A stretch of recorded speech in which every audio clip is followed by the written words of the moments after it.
Hello, Standard 9.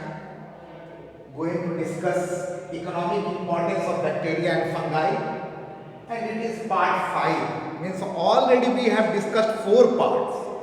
What things we discussed? We discussed in detail about the bacteria.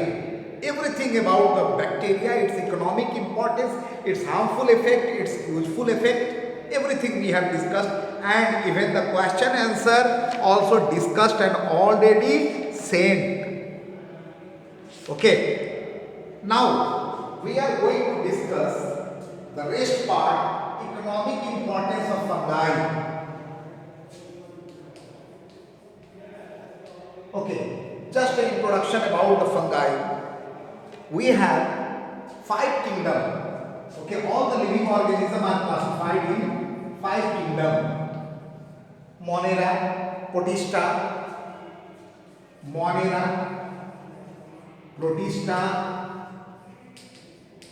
fungi, plantae, and Animalia. So here we are going to discuss about the kingdom fungi. Okay, so first let us see the general characteristic of kingdom fungi. They are multicellular, means unicellular and multicellular both. Okay, multicellular, eukaryotic,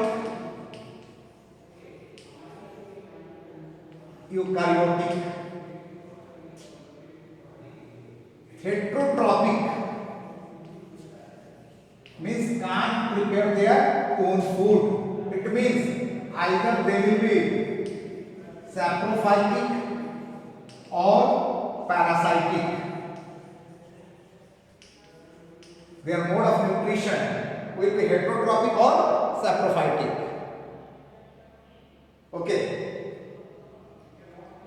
Cell wall is present, but the cell wall is made up of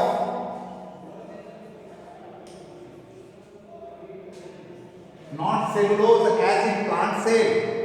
Cell wall is made up of chitin. Example, mushroom, aspergillus, okay, molds.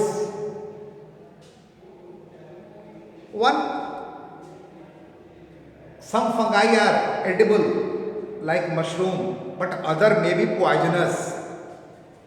This was about the general characteristic of a fungi. Let us discuss one bread mold, Rhizopus. Okay, which grows on our bread. If we will see the bread by the help of hand lens, what things will be visible? Certain things will be visible. This is sporangium, and sporangium contains spores. This is hyphae, on which the sporangium, end part of the sporangium is there, hyphae, and network of hyphae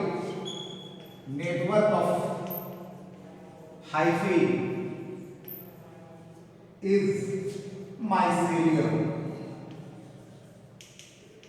Very clear? Now this hyphae grows on the dead and decaying organism or living organism and releases some enzymes, and outward digestion takes place, and that digested food is absorbed by this fungi. Okay, and as far as the spores are concerned, here the spores, they are the part of reproduction.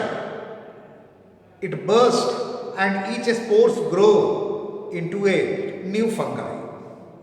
Okay, so it was about the Rhizopus.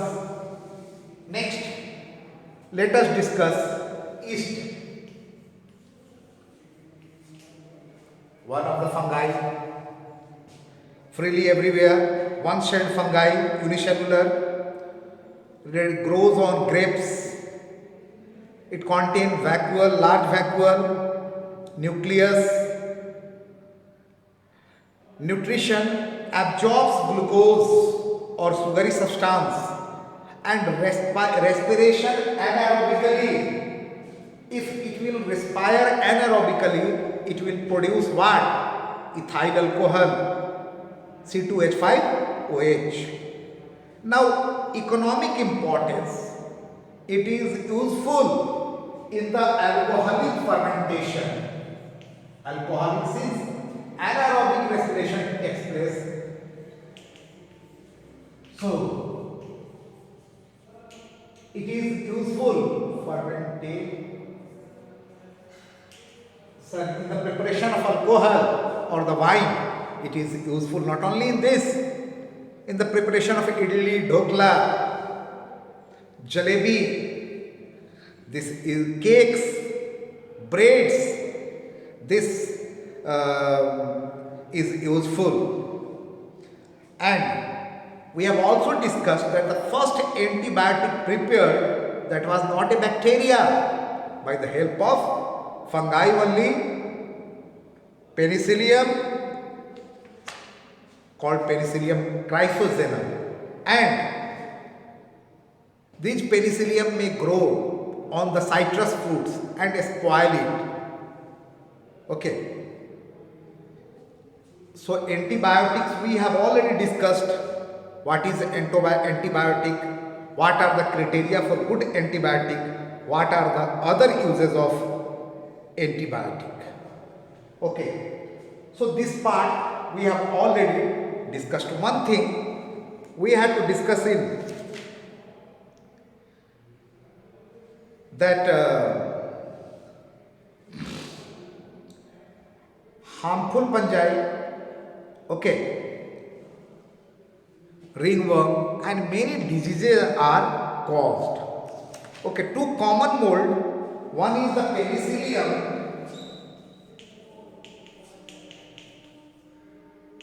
and other is aspergillus. Okay, penicillium harmful, penicillium and aspergillus, common mold, and this is known as blue mold. Blue mold, and this one is known as green mold. Okay,